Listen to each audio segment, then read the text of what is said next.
long before there was life or light, Pharasma gave form to reality.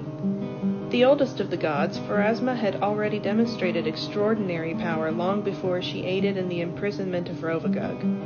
Pharasma dwells in the Boneyard, an eerie, desolate place on the fringes of Axis, where she judges the souls of all who perish, delivering her sentences with cold, unfeeling precision. Pharasma does not perform her duties alone. She is served by creatures known as psychopomp ushers, each of whom have specific purposes in guiding, protecting, and judging the souls of the dead. Pharasma is a goddess of balance, and as such, she not only assures the smooth progression of death, but protects life as well. Her servants battle undead creatures to free their spirits, and midwives ask for aid in easing the newly born into the world. One can expect neither kindness nor cruelty from Pharasma, but at the very least, one can expect consistency.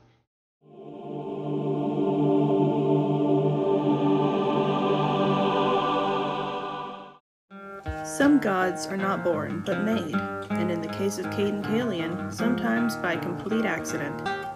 Cayden Cailean, god of freedom, bravery, and adventure, is one of 3 gods to have become divine through the power of the Starstone. Before that, he was just a man, a Taldan sellsword dedicated to fighting for the freedoms of all Golarions. He undertook the test of the Starstone on a drunken dare, emerging from the trial with no knowledge of how he had succeeded.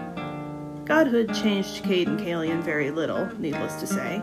He let the winds take him where they may, fighting for liberty and crushing tyranny wherever he could.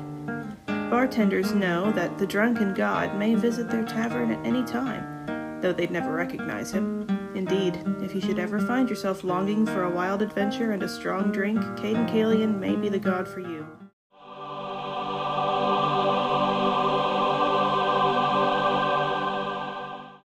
Known as the Dawnflower, the Everlight, and the Healing Flame, Sarenrae values temperance and mercy over all else.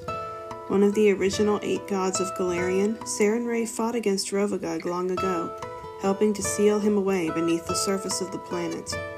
Sarenrae manifests as an angelic beauty with flaming hair, wielding a scimitar wreathed in fire. Sarenrae enjoys worship all across Golarion, and her clergy dedicate themselves to acts of altruism, blessing crops, healing the sick, and reforming criminals and evildoers. While it's true that Sarenrae preaches mercy and kindness above all, only fools would mistake that for weakness. Just as fervently as Sarenrae treasures all life on Golarion, she does not hesitate to strike down those who cannot be redeemed, those who only live to cause pain and fear.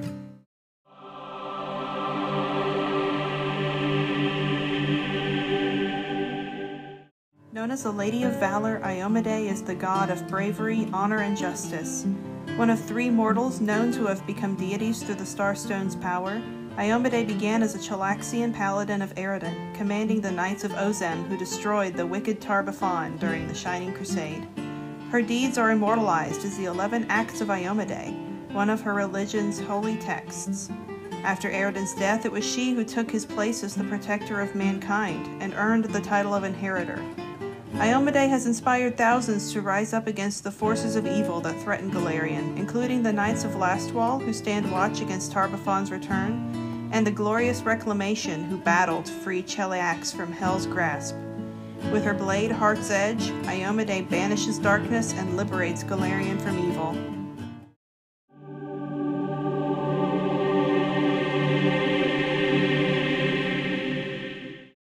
Dwarves believe that it was Torag who forged the world in the early days of the universe, each and every detail hammered out on his eternal anvil. As Torag worked, the sparks that flew from his anvil became the dwarves, children born from his artistry. Torag and Gorum partnered to forge the Dead Vault, inside which Sarenrae and 8 other deities imprisoned Rovagug. A consummate planner, Torag has contingencies for every scenario, and as such often finds his way into wartime prayers for guidance and wisdom. Despite being the head of the Dwarven pantheon, Torag is a distant god, preferring to allow his followers to find their own way, believing self-invention to be the path to true strength. Nevertheless, he loves each of his children deeply, and with his warhammer Kaglemros, strives to protect their home of Golarion with